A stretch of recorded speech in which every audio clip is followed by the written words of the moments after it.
Our relationship that we currently have with Pyle Elementary started about 2 years ago when we originally planted this church. And one of the big things that our lead pastor patient had, part of the vision, was to be able to not simply be another church in the community, but truly a church of the community. To put in perspective how close Pyle is to the church, it's, I want to say, not even a 10-minute walk. It's literally just down the block and you take a left. Yep. That's our neighbor pretty much. I knew about EMP, and so I reached out to them, or actually they reached out to me, I should actually say, and they told me about how the Pyle principal, Mr. V, was interested in a local church coming on board, serving in whatever capacity that they were available to. So we met up, and after some conversations, we started actually visiting the school frequently on Fridays. So we're there every Friday for about the first year. And then since then, we've incorporated a whole lot of other programming, including Saturday sports once a month, literacy mentors, and some other things that are currently in the work right now.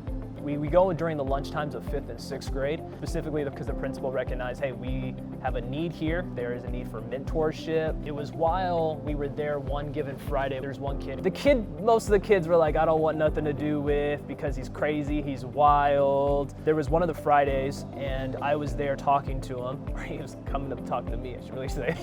And we were having a conversation. And I noticed, and this was when the weather had shifted in Fresno, it just started getting really cold, and then everyone on the playground had a coat. Like, I mean, literally, I'm not even making an exaggeration, everyone had a jacket. And then for him, he was literally just wearing the same stuff he was wearing in the summer, like no coat, just a little short sleeve shirt. I said, where's your jacket at? He's like, I don't have one. And I was like, okay, you mean you didn't bring one with you to school today, or like you don't have one at home at all? And he's like, no, I don't have one at all. And so I was like, okay, can you do me a favor? Next Friday when I come see me. I'm gonna have a bunch of stuff for you, all right? And then throughout the next week, I got the opportunity to reach out and text the principal just to make sure things would be okay. He knows what's going on at home a little bit better than I do. The next week, got the opportunity to bring him even more than just a jacket, some clothes, some sweats, pants. He was so excited about it. He valued and cherished that jacket so much that he was like, I don't want it to get dirty. Serving at Pyle has helped me be a better neighbor by allowing me to not only know about my faith, but to live my faith, to actively serve my community. To, again, it's one thing to love your neighbor, but what good is it to do is saying, I love my neighbor, but then not be present? It has to start with an actual conviction of what you believe about Scripture.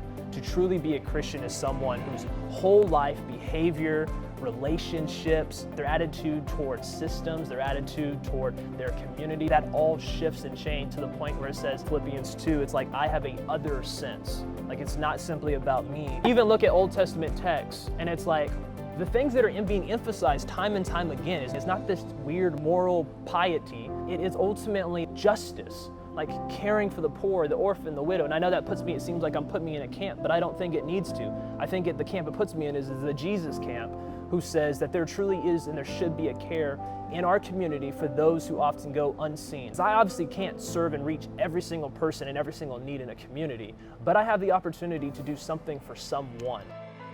I think oftentimes when we talk about like what is, for churches at least, like what outreach looks like and what does local engagement look like, I sometimes think we try to think of big structures and programming and how we'll do this and how much resources and money we need to be able to achieve this.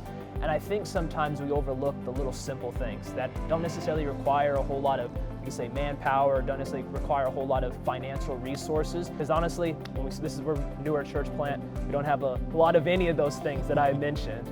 But it was really cool to be able to see, hey, with the little that we actually have, God was really wanting to use that. How can we partner with others to, again, achieve the same goal? EMP, like every neighborhood partnership, that keyword at the end, like partnership, that's the whole point of all this. Like, it's okay for the church to be honest, saying like, I need to be in as many partnerships as possible in our community in order to actually meet the holistic needs of this individual that comes before me. Think about this.